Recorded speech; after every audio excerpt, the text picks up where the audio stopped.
Bonjour et bienvenue à vous toutes et à vous tous. J'espère que vous allez bien, que vous êtes en bonne forme. Je vous souhaite un excellent fin de semaine et un bon week-end lumineux. Aujourd'hui, je vais parler de l'année prochaine, comme j'ai déjà dit sur YouTube. Je vais vous parler de 2025, qui est une année de fin. C'est une fin de cycle d'année. Nous arrivons au 9e cycle. 2025 et chiffre 9. Chiffre 9 qui est le temps, l'ermite, qui est la pendule également. C'est une année où les choses se terminent. C'est une année qui risque d'être très très difficile. C'est une année où certaines personnes risquent de disparaître des écrans télévision. C'est une année où, au niveau gouvernement, va se passer des événements. Bien entendu, je vous dis juste ce qui va arriver par rapport à certaines situations. C'est une année de transformation, de fin de cycle. C'est une année pour l'année 2026 où certaines personnes vont être placées là où elles doivent réellement être. Il y a des personnes sur la planète qui ne sont pas à leur bon poste, qui ne sont pas là où ils sont placés à l'heure actuelle. Et ces personnes vont se voir ouvrir des portes qui n'étaient pas ouvertes jusqu'à présent. Ces personnes ont dû être également très attaquées cette année et les autres années. Ces personnes portent beaucoup de lumière en elles ou en eux. Ces personnes vont réussir là où elles s'y attendent pas. Beaucoup de personnes vont avoir des changements dans leur vie. Beaucoup de personnes, que ce soit France, étrangers, etc.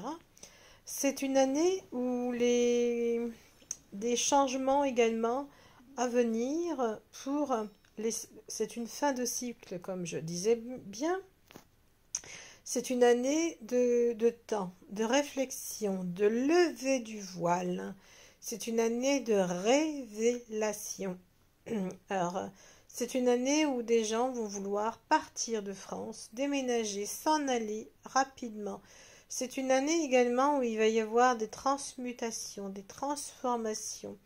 C'est une année vraiment, on va dire, comme on n'aura jamais vu. Par contre, sur le plan économique, c'est une année où ils vont faire en sorte que les banques se cassent la figure. J'ai vu que c'est une année où ils vont essayer de geler les avoirs. Si c'est c'est une année où les grosses sociétés vont volontairement, en plus, casser la figure. C'est une année aussi où les gens vont prendre conscience de beaucoup plus de choses qu'auparavant. C'est une année de transformation, comme j'ai dit. C'est une année de changement. C'est une année où les gens qui ne sont pas posés là où ils doivent être posés se verront transportés par des ouvertures de portes, par des ouvertures. Des gens qui ne sont pas dans le pays où ils doivent être se verront alignés dans leur vibration. Je dis bien que tout va être réaligné au niveau vibration. C'est une année de grands changements pour l'année 2026. C'est une année où on met des choses en place, les autres sont pressés. C'est comme si on avançait le calendrier de 2029-2030 à 2025. Parce que comprenez que 2026, c'est l'année 1 et 2026, c'est les nouveaux choix, c'est des nouvelles directives. C'est une année de pandémie, des effets soudains par rapport à certaines choses qui ont été faites en 2020, 2021, etc. C'est une année où les gens vont prendre conscience, vouloir se soigner différemment d'aujourd'hui. C'est une année totalement nouvelle. C'est une année qui va transmuter les énergies, qui va permettre d'avoir une autre vision. C'est une année également qui va être beaucoup plus galactique également, cosmique, je dirais également. C'est une année de transformation, car on met en place pour l'année 1. Mais l'année sera vraiment spéciale, attention. Je dis que sur le plan économique, ça va être très difficile encore. C'est une année où il y aura beaucoup de personnes qui seront... mais comme il y a ce lever du voile, il y a cette révolution mondiale qui arrive également. Les âmes se réveillent, les gens se réveillent. C'est une année où chacun...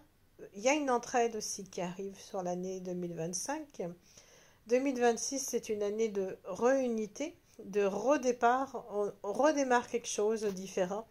C'est une année où les associations 2026 seront fortement là. C'est une année de contrat 2026. C'est une année où la jeunesse sera écoutée plus que l'année prochaine. C'est une année un petit peu... C'est comme si les vieilles énergies avaient besoin d'être secouées. Et puis les révélations qui arrivent de toutes parts. Des révélations... C'est une année où des crises de conscience se mettent en place. Et c'est une année où des grosses, comment dirais-je, structures se cassent la figure. Et puis c'est une année où les croyances, une énorme croyance de milliards de gens qui croient en ça, ça se casse la figure. C'est une année où il y a quelque chose qui se casse la figure. Je ne peux pas dire le nom de la croyance, mais il y a des milliards de gens qui croient en ça, d'autres qui n'y croient pas parce que ça a été différent. Et c'est une année de quelque chose qui se casse, mais quelque chose de très rigide quelque part, qui est totalement faux, et qui se casse la figure en Italie. C'est une année où la foi en Italie sera bien remise en question. Donc je referai cette vidéo sur YouTube, le live certainement. C'est une année vraiment révolutionnaire pour 2026, car 2026 c'est l'année 1 et c'est souvent en début d'année. Mais le temps que ça se formate, ça ne sera pas avant le printemps, les choses ne se mettent pas avant le printemps. Et là, c'est une année 2025 qui est très contraignante, qui va être très lourde également, parce qu'il va falloir beaucoup nettoyer encore. On n'arrête pas de nettoyer. Et c'est une année où on est rentré dans l'ère du Verseau. N'oublions pas, j'avais oublié de vous dire, on est rentré dans l'ère du Verseau avec Pluton. Et c'est nettoyage. On nous oblige à nettoyer. Et puis en plus, l'ère du Verseau était la rentrée de la Lune dans l'ère du Verseau. C'était chaud. Je ne vous dis pas, moi, mes émotions, elles ont été multipliées par 10 000 ou 100 000, je ne sais pas combien vous dire, tellement j'ai été dans une émotion énorme en rentrant dans l'ère du Verseau. Et en rentrant avec la Lune en Pluton, ça m'a scotché. D'ailleurs, vous avez mon poste qui est resté, on va dire, pas pu l'enlever celui-là, mais ça m'a scotché parce que j'ai été vraiment très très mal avec cette lune. C'est un nettoyage cosmique des énergies et chaque personne va retrouver sa place, sa bonne situation. Voilà, je vous dis à bientôt, je vous attends jeudi prochain sur YouTube. Au revoir.